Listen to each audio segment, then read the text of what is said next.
नमस्कार दोस्तों, एक बार फिर से हमारे चैनल मैथाइन सब में आपका स्वागत है। आज हम पढ़ेंगे प्लास्टिक और उसके प्रकार।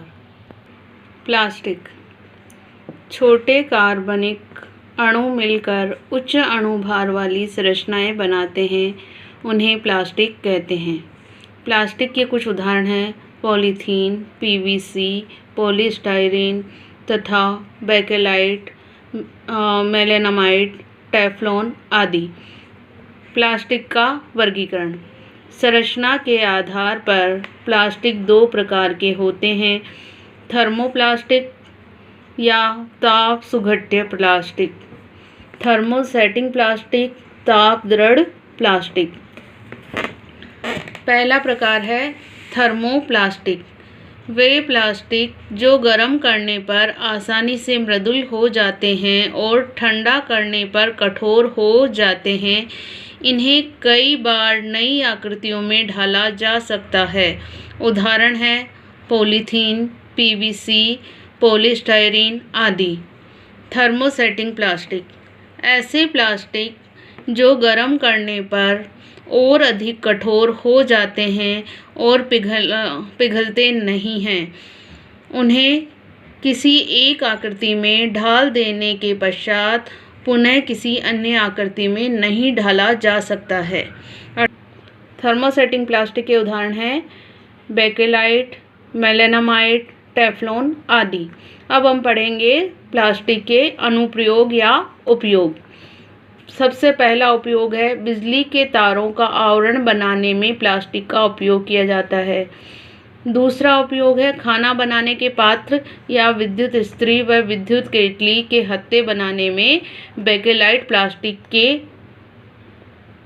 बने होते हैं। अर्थात खाना बनाने के पात्र और जो विद्युत इस्त्री और विद्युत केतली हैं उनके हत्थों को बेकेलाइट नामक प्लास्टिक से बनाया जाता है। ये बेकेलाइट प्लास्टिक के बने होते हैं। तो क्वेश्चन बन सकता है कि ये खाना बनाने के पात्र, विद्युत इस्त्री के हत्थे और केतली के हत्थे किसके बने होते हैं? तो किसके बने होते हैं? बेकेलाइट नामक प्लास्टिक के बने होते हैं। तीसरा अनुप्रयोग या तीसरा उपयोग है घर एवं दुकानों में विभिन्न प्रकार के रासायनिक पदार्थों, अचार, मसाले, तेल आदि रखने के लिए प्लास्टिक का उपयोग किया जाता है। दुकान और घर में विभिन्न प्रकार के पदार्थों को रखने के लिए, रासायनिक पदार्थों और खाद्य पदार्थों को रखने के लिए प्लास्टिक के डिब्बों या प्लास्टिक की बोतलों का उपयोग किया जाता है। चौथा पॉइंट है प्लास्टिक का उपयोग पाइप बनाने में किया जाता है। खेतों में, कृषि में काम आने वाले और घरों में वाटर सप्लाई, पानी की सप्लाई में काम आने वाले पाइप प्लास्टिक के बने होते हैं। पांचवा पॉइंट है चिकित्सा के क्षेत्र में। चिकित्सा के क्षेत्र में सिरिंज, दस्ताने, ऑपरेशन में प्रयुक्त होने वाले धागे आदि प्लास्टिक के बनाए जाते हैं। छठा उपयोग है नॉनस्टिक तवा और कढ़ाई पर एक विशिष्ट प्लास्टिक टेफ्लॉन की परत चढ़ाई जाती है। नॉनस्टिक जो बर्तन होते हैं उसमें कौन से पदार्थ की परत चढ़ाई जाती है? तो अपन को याद रखना है कि टेफ्लॉन की परत। नॉनस्टिक कढ़ाई और तवे आदि में जो प्लास्टिक चढ़ा होता है उसे कौन सा नाम दिया गया है? टेफ्लॉन। वो होता है टेफ्लॉन नामक प्लास्टिक। आग बुझाने वाले कर्मचारियों के परिधान पर यानी कि कपड़ों पर एक विशिष्ट प्लास्टिक चढ़ा होता है जिसे कहते हैं मेलेनामाइट। मेलेनामाइट की परत आग बुझाने वाले कर्मचारियों के कपड़ों पर चढ़ी होती है।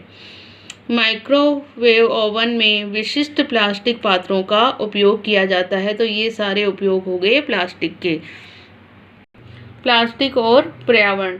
पर्यावरण और प्लास्टिक में क्या संबंध है ये हम आगे पढ़ेंगे। प्लास्टिक का अपघटन कई वर्षों में होता है, इस कारण ये हमारे पर्यावरण को नुकसान पहुंचाता है, जिसका कारण इसकी जैव अनिम्नीकरणीय प्रकृति है। प्लास्टिक कई वर्षों में अपघटित होता है, बहुत लंबा समय लेता है अपघटित होने में, इसलिए ये हमारे पर्यावरण को कई प्रकार से नुकसान पहुंचाता है। इसका कारण इसकी जैव अनिम्नीकरण प्रकृति है। जैव अनिम्नीकरणीय पदार्थ या जैव निम्नीकरणीय प्रकृति क्या है इसके बारे में हम आगे पढ़ेंगे। वे पदार्थ जो प्राकृतिक प्रक्रियाओं द्वारा सरलता से अपघटित नहीं होते हैं, अर्थात सरलता से समाप्त नहीं होते हैं, काफ़ी लंबा समय लेते हैं, जैव अनिम्नीकरणीय पदार्थ कहलाते हैं। जैव अनिम्नीकरण पदार्थ किसे कहेंगे? वे पदार्थ जो प्राकृतिक प्रक्रियाओं द्वारा सरलता से अपघटित नहीं होते हैं, जैव अनिम्नीकरणीय पदार्थ कहलाते हैं। जैव अनिम्नीकरणीय पदार्थों के अलावा दूसरे पदार्थ हो गए जैव निम्नीकरणीय पदार्थ। अब किसे कहेंगे? जैव निम्नीकरणीय पदार्थ। वे पदार्थ जो प्राकृतिक प्रक्रिया द्वारा सरलता से अपघटित हो जाते हैं, जैव निम्नीकरणीय पदार्थ कहलाते हैं। अब अपन पढ़ेंगे 4R सिद्धांत, 4R theory. 4R theory plastic और पर्यावरण में के संबंध को समझने के लिए बहुत उपयोगी सिद्धांत है। यदि हम इस सिद्धांत को फॉलो करें तो पर्यावरण, प्लास्टिक से होने वाले पर्यावरण के नुकसान से काफ़ी हद तक बचा जा सकता है। पहला है रिड्यूस, उपयोग कम कीजिए। रीयूज़ यानी कि पुनः उपयोग कीजिए। रिसाइकिल यानी पुनः चक्रित कीजिए।